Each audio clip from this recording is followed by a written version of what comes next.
आज माननीय केंद्रीय अध्यक्ष हमारे सुदेश महतो जी के निर्देशानुसार आज पार्टी बैठक में कुछ महत्वपूर्ण बिंदुओं पर चर्चा हुई है।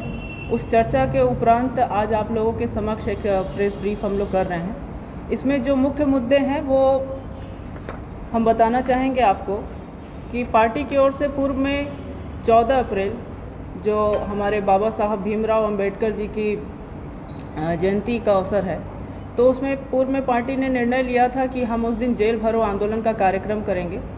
लेकिन चूंकि पंचायत इलेक्शन अनाउंस होने वाले हैं, हो चुके हैं एटलीस्ट, तो उसमें हम लोग इस तिथि को आगे के लिए एक्सटेंशन देते हुए 22 जून को, जो कि पार्टी का बलिदान दिवस दिन है, तो उस पर हम लोग जेल भरो आंदोलन का कार्यक्रम करेंगे। सभी विधानसभा में, हमारे झारखंड के सभी विधानसभाओं में जेल भरो आंदोलन का कार्यक्रम होगा 22 जून को। तो 14 अप्रैल की जो तिथि थी उसको हम लोग पुनः तिथि में संशोधन करते हुए ये किया है। दूसरा जो मुख्य बिंदु है, हम लोग बात कर रहे हैं बाबा साहब भीमराव अंबेडकर की जन्म जयंती आ रही है 14 अप्रैल को, तो संविधान में बहुत सारे अधिकारों की रक्षा के लिए कई सेक्शंस, धाराएं, रूल्स, रेगुलेशन बनाए गए हैं। तो मैं आप सभी हमारे मीडिया सहयोगियों से एक मेरा नम्र निवेदन होगा कि जिस प्रकार से राज्य सरकार पंचायत इलेक्शन को लेकर के, पंचायत चुनाव को लेकर के, जिस प्रकार से 685 जो नोटिफिकेशन संख्या है सरकार की, उसके माध्यम से सरकार ने 19 जनवरी 2022 राहुल रमेश बाग बनाम महाराष्ट्र व अन्य महाराष्ट्र सरकार का जो सुप्रीम कोर्ट का जो न्यायाधीश आया हुआ है, तो उसका हवाला देते हुए सरकार ने इलेक्शन में, पंचायत इलेक्शन को लेकर के, नाम निर्देशन से लेकर के बाकी सारी प्रक्रियाएं पूर्ण करने की बात कही है। उसमें उसने ये भी कहा है कि ओबीसी आरक्षण को लेकर के सरकार विचाराधीन है, उस पर काम कर रही है। अब इसमें हमारे पार्टी की ओर से कहना ये है कि चूंकि यह ठीक है कि सर्वोच्च न्यायालय का ये आदेश है, न्यायाधीश है, बावजूद उसके सरकार ने जिस प्रकार से ओबीसी सीटों को, जो महिलाओं के लिए आरक्षित था या अन्य के लिए आरक्षित था, जो अधिसूचित था ऑलरेडी जिला गजट से, उसमें सरकार ने एक नोटिफिकेशन के माध्यम से, अधिसूचना के माध्यम से सरकार ने इसे ओपन कैटेगरी सीट्स यानी खुली श्रेणी सीटों को समझते हुए इसको अनाउंस कर दिया है सरकार ने चुनाव को। तो मेरा ये कहना है कि सरकार ने इस पे विधि सम्मत प्रक्रिया नहीं अपनाई है। अब विधि सम्मत प्रक्रिया क्या है कि अगर हम ओबीसी सीटों को ओपन कैटेगरी सीट मान करके इलेक्शन अनाउंस कर रहे हैं, तो इसमें विधि सम्मत प्रक्रिया नहीं अपनाई गई है। सीधे सीधे पंचायत राज अधिनियम 2001 के article 17, article 36, article 51, article 21, article 40 और आर्टिकल 55, इन सारे सेक्शंस को आप देखिएगा।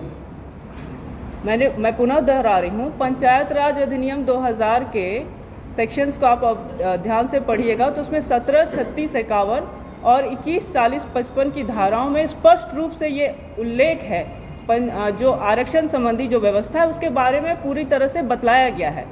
तो इन आरक्षण व्यवस्था को यदि हम चेंज कर रहे हैं तो सरकार को इसमें ऑर्डिनेंस लाना चाहिए था, सरकार को उसमें विधानसभा की सहमति प्राप्त करनी चाहिए थी, तब जाकर के सरकार को इलेक्शन अनाउंस कर सकती थी। लेकिन सरकार ने सीधे सीधे एक अधिसूचना लाया है और अधिसूचना के माध्यम से पंचायत राज अधिनियम की धाराओं में छेड़छाड़ करते हुए सीधे सीधे कहा जाए एक्ट पर प्रहार किया गया है।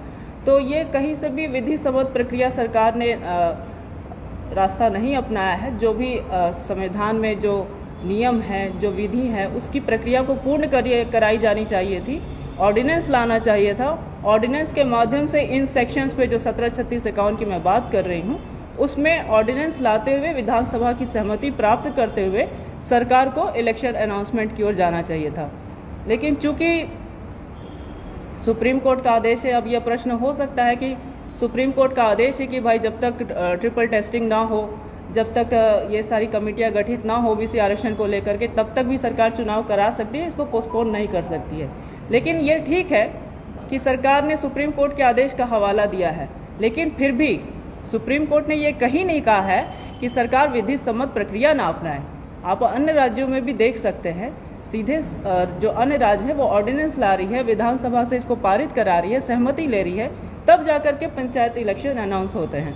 तो हमारे यहाँ झारखंड में बिल्कुल अधिसूचना ये जो किया गया है वह गलत है, वह नियम संगत नहीं प्रतीत हो रहा है।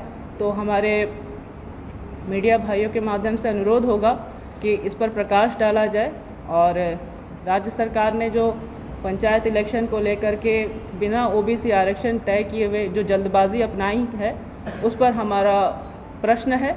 इस प्रश्न का उत्तर हमें ज़रूर चाहिए।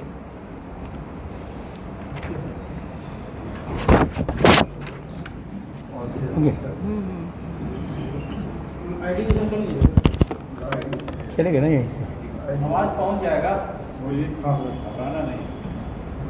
14 तारीख को जो पूर्व में घोषित था जेल भरो अभियान, बाबा साहेब अम्बेडकर जी की जयंती के अवसर पर इसको एक्सटेंशन किया गया 22 जून। लेकिन 14 तारीख को पूरे प्रदेश में बाबा साहेब भीमराव अम्बेडकर की जयंती मनाई जाएगी और उस दिन परिचर्चा रखी जाएगी। जिन 7 बिंदुओं पर हम लोगों ने जेल भरो अभियान करने जा रहे थे, उन 7 बिंदुओं पर चर्चा होगा, परिचर्चा होगा और उनके विचार के अनुरूप ये वर्तमान विषय कहाँ ठहर रहे हैं, इस पर भी चर्चा होगी। तो 14 तारीख को हम जयंती मनाएंगे, जेल भरो अभियान नहीं करेंगे। जेल भरो अभियान होगा हमारा 22 जून को। 22 जून को हमारा बलिदान दिवस है। बलिदान दिवस उसी दिन अलग राज्य के लिए यहाँ के युवाओं ने बलिदान लेने का संकल्प लिया था। अब हम इन 7 बिंदु, जिसमें जो बिंदु है, खतियान आधारित स्थानीय नियोजन नीति बनानी चाहिए, जातीय जनगणना पिछड़ों की आबादी के अनुसार आरक्षण सुनिश्चित करना चाहिए, पूर्व में जो जातियाँ अनुसूचित जनजाति में शामिल थी उसे पुनः अनुसूचित जनजाति में शामिल किया जाए, सरना धर्म कोड, बेरोजगारी, झारखंड के संसाधनों का जो लूट हो रहा है उसके खिलाफ, झारखंड आंदोलनकारियों को सम्मान, ये तमाम विषयों को लेकर चर्चा होगा। क्या बाबा साहेब अम्बेडकर जी का सोच या संविधान लिखने के पीछे यही सोच था क्या कि यही लूट होगा, मैंने अन्याय बढ़ता जाए, न्याय ना हो? न्याय के लिए तो संविधान है, सबके साथ न्याय हो, ये सोच था। दूसरा बात, ये पंचायत चुनाव के दरमियान हम लोग नगर क्षेत्र के, पूरे प्रदेश के सभी नगर क्षेत्र में नगर सम्मेलन करेंगे, जिसमें हमारे केंद्रीय अध्यक्ष जाएंगे, सभी वार्ड में सम्मेलन होगा, क्योंकि नगर क्षेत्र में चुनाव नहीं हो रहा है, आचार संहिता लागू नहीं है, इसलिए वहाँ हम जनधन संग्रह के कार्यक्रम को भी बढ़ाएंगे और वहाँ वार्ड सम्मेलन के माध्यम से, और हमारा जो जनधन संग्रह संगठन के अंदर चल रहा था, हम इसको संगठन से बाहर भी ले जाएंगे, व्यवसायियों के बीच में, अन्य लोगों के बीच में। साथ ही साथ ये भी तय हुआ कि जितने भी विधानसभा क्षेत्र हैं, हमारे विधानसभा प्रभारियों की बैठक थी, सभी विधानसभा क्षेत्र में 10,000 पिलर मेंबर्स इस दरमियान में 22 जून तक बनाना सुनिश्चित करना है, पिलर मेंबर से लेके ऊपर तक। और जितने हमारे अनुषंगी इकाई है, सभी अनुषंगी इकाई को पंचायत तक पहुंचाना है, ये सुनिश्चित करना है। और इसकी समीक्षा हर 10 दिन के अंदर केंद्रीय अध्यक्ष स्वयं करेंगे विधानसभा प्रभारियों के साथ वर्चुअल बैठ करके। इसके साथ साथ रामनवमी के दरमियान पूरे प्रदेश में कई घटनाएं घटी। एक लोहरदगा में आगजनी और ये सब घटना घटा, इधर कोडरमा में भी घटना घटा, इधर फुसरो वाले इलाके में भी घटा, ऐसे बहुत सारी घटनाएं घटी।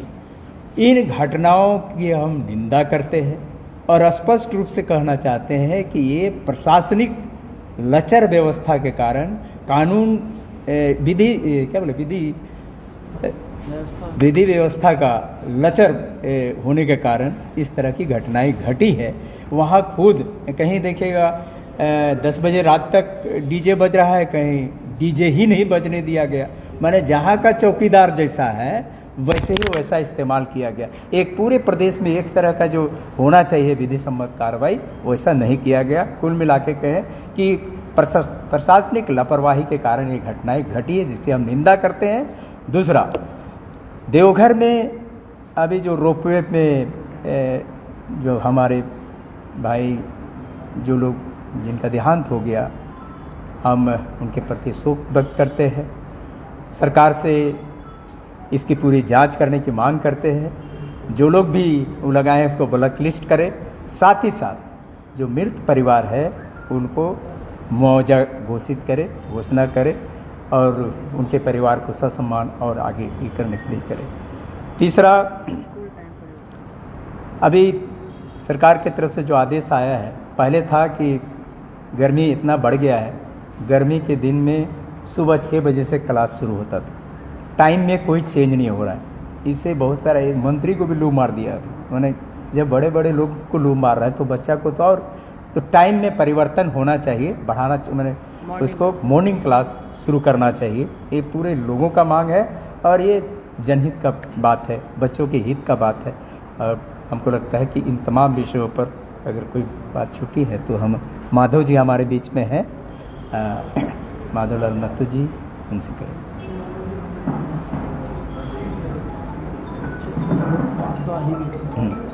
ठीक, धन्यवाद। आप लोग उससे मतलब ये अलग से हम बोल रहे हैं, तो अगर ये जो हमने बोला इलेक्शन को लेकर के, अगर आप चाहेंगे तो हम इसको 5 लाइन में ये कर सकते हैं ताकि आप इसको चला भी सके। अदरवाइज़ ये बहुत लंबा हमको लग रहा है, बहुत लंबा चला जाएगा। हाँ, तो हम आपकी सुविधा की, चूँकि चैनल में भी समय थोड़ा कम रहता है दिखाने का, और ये एक महत्वपूर्ण विषय है, तो 5 लाइन के अंदर इसको तो फिर से हम रिपीट करेंगे। यहाँ जगह ऐसे रखा है, ऐसे करिए। चलिए। जैसा कि आप सभी जानते हैं इस विषय पर कि पंचायत इलेक्शन अनाउंस हो चुके हैं सरकार के द्वारा।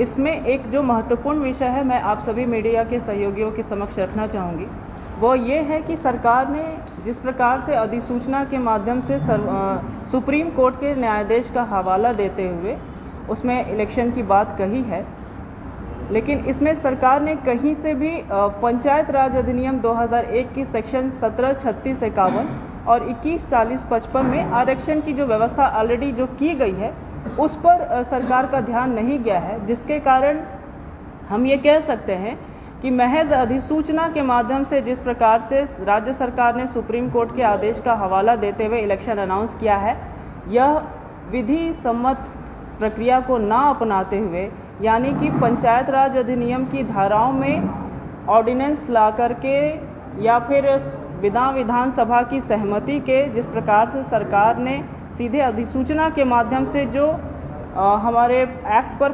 प्रहार किया है, या एक कहा जाए कि इन्फोर्स किया है, एक्ट को प्रिवेल किया गया है नोटिफिकेशन के माध्यम से, वह उचित नहीं है। सरकार को इस पर पुनः विचार करना चाहिए कि बिना ऑर्डिनेंस के, बिना संशोधन के पंचायत राज अधिनियमों में उसकी धाराओं में छेड़छाड़ किया जाना और महज अधिसूचना के माध्यम से इलेक्शन अनाउंस करना, सुप्रीम कोर्ट का आदेश का हवाला देते हुए, सुप्रीम कोर्ट ने यह आदेश ज़रूर दिया है, लेकिन यह कहीं से भी नहीं कहा है कि राज्य सरकार बिना विधि सम्मत प्रक्रिया अपनाए ही इलेक्शन अनाउंस कर दे।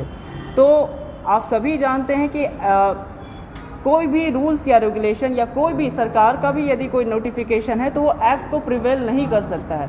तो यहाँ पर सीधे सीधे पंचायत राज के अधिनियमों पर प्रहार किया गया है। इसके लिए आज मैं आप सभी मीडिया के सहयोगियों के समक्ष यह कहना चाहूँगी कि सरकार को इस विषय पर पंचायत इलेक्शन को लेकर के पुनः विचार किया जाना चाहिए, क्योंकि सरकार ने ओबीसी आरक्षण को ओपन कैटेगरी सीट मानते हुए इलेक्शन अनाउंस किया है। तो आरक्षण की जो व्यवस्था ऑलरेडी पंचायत राज अधिनियम की धाराओं में है, उसमें सरकार को सर्वप्रथम विधि सम्मत प्रक्रिया अपनाते हुए, ऑर्डिनेंस लाते हुए, विधानसभा से सहमति प्राप्त करने के उपरांत ही इलेक्शन अनाउंस कराना चाहिए, जो कि सरकार ने नहीं किया है। तो इस पर हम आगे सरकार को भी अवगत कराते हुए, फिलहाल तो आपके माध्यम से ये निवेदन होगा कि सरकार इस पर पुनः विचार करे। बिना ऑर्डिनेंस के, बिना विधानसभा की सहमति के इलेक्शन अनाउंस कराना एक्ट पर प्रहार है। और अभी आने वाले दिनों में बाबा भीम राव अम्बेडकर की जन्म जयंती है, उसमें हम संविधान की रक्षा की बात करते हैं, संकल्प लेते हैं। और एक और इतना बड़ा मामला है तो सरकार को इस पर पुनः विचार ज़रूर करना चाहिए।